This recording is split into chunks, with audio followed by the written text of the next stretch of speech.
Pakistan double game के लिए मशहूर है। चाहे वो तालिबान के साथ हो या अमेरिका के साथ हो, पाकिस्तान हमेशा अपने मित्रों को ही धोखा देता है। आज हम इसी पर चर्चा करने वाले हैं कि पाकिस्तान ने किसके साथ धोखा दिया है और किस तरह उसने चालबाजी की है। बात शुरू करें इससे पहले आपसे हमारी गुजारिश है कि आप हमारे चैनल को थोड़ा सब्सक्राइब कर दीजिए। देखिए, पाकिस्तान शुरू से ही इसे डबल गेम करने की आदत है। आपने 9/11 के बाद जिस तरह देखा कि अपने ही पाले हुए तालिबानियों को किस तरह उसने मौत के घाट उतारना शुरू कर दिया और किस तरह अपने सारे इंफॉर्मेशंस अपने आका अमेरिका को देना शुरू कर दिया, जिसकी वजह से ही आज तालिबान और पाकिस्तान के बीच में बहुत ज़्यादा ही तनाव का माहौल है। लेकिन पाकिस्तान ने फिर एक डबल गेम किया है, और वो क्या डबल गेम है? डबल गेम ये है कि अभी हाल फिलहाल में जब गाजा में और इजराइल में एक समझौता हुआ था, यानी हमास इजराइल के बीच में शांति समझौता हुआ था, जिसमें 20 सूत्रीय मांग थी, जिसे पाकिस्तान ने भी समर्थन किया था। आंशिक रूप से ही किया था, लेकिन किया था। और ये सिर्फ और सिर्फ इसलिए किया था कि ताकि अमेरिका के राष्ट्रपति डोनाल्ड ट्रंप से वह कुछ लाभ ले सके, कुछ फ़ायदा उठा सके, और उसने उठाया भी। आप देखते ही होंगे कि डोनाल्ड ट्रंप का सुर आज बदले हुए हैं। डोनाल्ड ट्रंप हमेशा पाकिस्तान के समर्थन में कुछ भी बातें बोल रहे हैं। ये सिर्फ और सिर्फ डोनाल्ड ट्रंप इसलिए कर रहे हैं ताकि पाकिस्तान इजराइल को कहीं मान्यता देने के लिए प्रेरित हो, यानी पाकिस्तान इजराइल को एक तरह से सपोर्ट करना शुरू कर दे। पाकिस्तान ने तो शुरुआती दौर में हाँ में हाँ मिला दी, क्योंकि उन्हें ट्रंप की ज़रूरत थी। उसी समय ऑपरेशन सिंदूर हुआ था और भारत से उसकी काफ़ी तनाव थी, और भारत को जवाब देने के लिए उसने ट्रंप को अपने पाले में लाया, और ट्रंप को पाले में लाने के लिए ही उसने इजराइल के जो इस मसौदा जो पेश किया गया था हमास और के बीच में, जिसके लिए वो समर्थन कर दिया था। लेकिन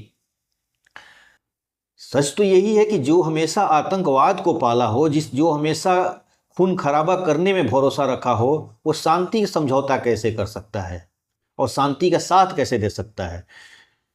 पाकिस्तान अपने ही स्लीपर सेलों के द्वारा, यानी पाकिस्तान, यहाँ जब बोल रहा हूँ तो यहाँ पाकिस्तान का आर्मी समझिए।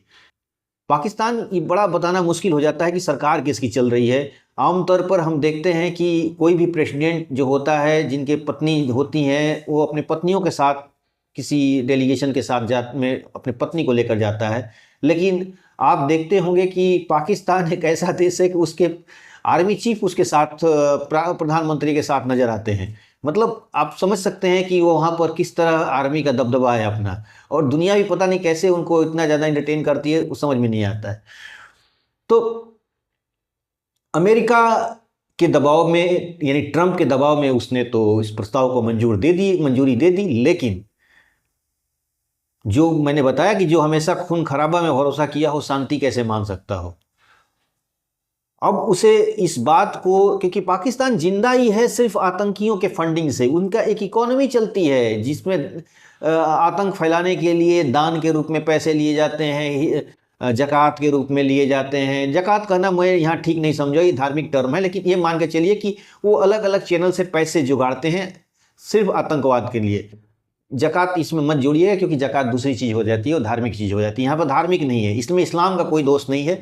इसमें दोष है तो उसका पाकिस्तान की आर्मी का नियत का। तो अब अपने ही स्लीपर सेल के द्वारा पाकिस्तान ने, मतलब आर्मी ने पाकिस्तान में तोड़ फोड़ कराना शुरू करा दिया, दंगे फसाद कराना शुरू कर दिया, जिससे वहाँ पर करीब 11 लोगों की मृत्यु भी हो गई है, मारे गए हैं। यानी अपने लोगों के लाशों पर पाकिस्तान राजनीति कर रहा है, और दुनिया को ये बताने के लिए कि भाई मैं इस प्रस्ताव का समर्थन नहीं दे सकता हूँ, यानी इजराइल हमास समझौते को हम मंजूरी नहीं दे सकते हैं, क्योंकि हमारे देश में काफ़ी इसका विरोध हो रहा है, तोड़फोड़ हो रहे हैं, खून खराबा हो रहा है, इसलिए हमें इससे कोई ज़रूरत नहीं है, इसमें हम इससे निकलना चाहते हैं। यानी पाकिस्तान ने ट्रंप की मदद से अपनी दुनिया में वाहवाही लूट ली। लेकिन जब असली हमास और इजराइल को मान्यता दिलाने, मतलब इजराइल को मान्यता दिलाने की जब बात हुई तो बहाना बनाकर सीधे से यहाँ से एग्जिट होने का एक तरकीब उसने सोच लिया है। और ये पाकिस्तान की आर्मी के ऐसे बहुत सारी संगठनों के ये हैं, कोई ऐसा नहीं है कि पाकिस्तान आर्मी एक संगठन से, उसके कई स्लीपर सेल संगठन हैं जो कभी भी जब चाहे कभी भी एक्टिवेट कर देता है, चाहे वो इमरान खान के खिलाफ हो, चाहे नवाज शरीफ के खिलाफ हो।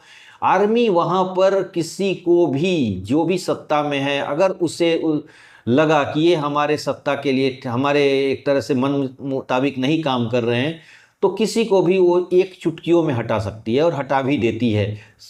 इसीलिए पाकिस्तान की कोई सरकार अपनी पूरी मियाद 5 सालों की पूरा नहीं करती है, वो बीच में ही उलट जाती है। चाहे कोई भी देख लिया होगा, अभी हाल फिलहाल में आपने इमरान खान का भी देखा, उन्होंने तो खुलेआम आर्मी से एक तरह से टक्कर ही ले ली थी। तो आर्मी का स्थिति वहाँ पर ऐसा है कि पाकिस्तान का प्रधानमंत्री एक कठपुतली होता है, सच पूछिए तो उसकी पूरी सत्ता का बागडोर आर्मी ही चलाती है। इसीलिए अक्सर आपने देखा होगा कि पाकिस्तान का कोई भी डेलीगेशन विदेशों में जाता है तो प्रधानमंत्री के बगल में वहाँ के आर्मी चीफ भी होते हैं। आपने दुनिया में कहीं ऐसा नहीं देखा होगा कि कोई राष्ट्रपति या प्रेसिडेंट आते हैं तो उसका आर्मी चीफ भी बगल में खड़ा होकर प्रधानमंत्री के साथ फोटो खिंचवाता होगा, कहीं आपने देखा होगा। अगर मुझे तो जानकारी नहीं है कि ऐसा कहीं कोई डिक्टेटर भी करता है, लेकिन यहाँ पर आप अक्सर देखते होंगे कि शहबाज शरीफ के बगल में आसिम मुनीर भी खड़े रहते हैं और बगल में दुनिया के बड़े बड़े डेलीगेशंस के जो प्रेसिडेंट होते हैं, चाहे वह डोनाल्ड ट्रंप हो या कोई भी हो, दोनों लोग होते हैं, उसके बीच में ये फ़ोटो खिंचाया जाता है, फ़ोटो सेशन होता है। तो आर्मी का स्थिति वहाँ पर है कि सत्ता उन्हीं के हाथ में है। आर्मी वहाँ पर व्यापार करती है, आर्मी वहाँ पर रियल एस्टेट में बिल्डिंग्स बनाती हैं, सड़कें बनाती हैं, चॉकलेट बनाती है, यानी आर्मी वहाँ उद्योग और भी चलाती है। और सबसे बड़ा उद्योग तो उनका आतंकवाद का ही है। सारी दुनिया में कहीं भी कुछ भी आतंकी घटनाएं घटें, पाकिस्तान का उसमें नाम होता ही होता है। और पाकिस्तान अब ऐसे ट्रैप में भी फंस चुका है, अपनी कारगुजारियों की वजह से ऐसे ट्रैप में फंस चुका है कि पाकिस्तान को उसमें से निकलना मुश्किल है। पाकिस्तान चाह कर भी अब कोई स्वतंत्र विदेश नीति चल ही नहीं सकती है, क्योंकि उसका पूरा का पूरा विदेश नीति ही है जो वो अगर चलती है तो सिर्फ और सिर्फ आतंकियों को या ऐसे संगठन जो रेडिकल संगठन हैं, जो कट्टर जो संगठन हैं, उनके दबाव में ही चलता है।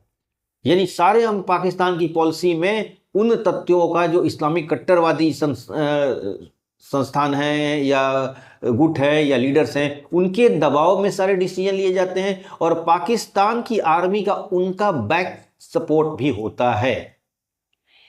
यानी ये जो पाकिस्तान में आप देख रहे हैं तोड़फोड़ हो रहा है, उसका सीधा सीधा वजह, साफ साफ वजह सिर्फ और सिर्फ पाकिस्तान आर्मी है।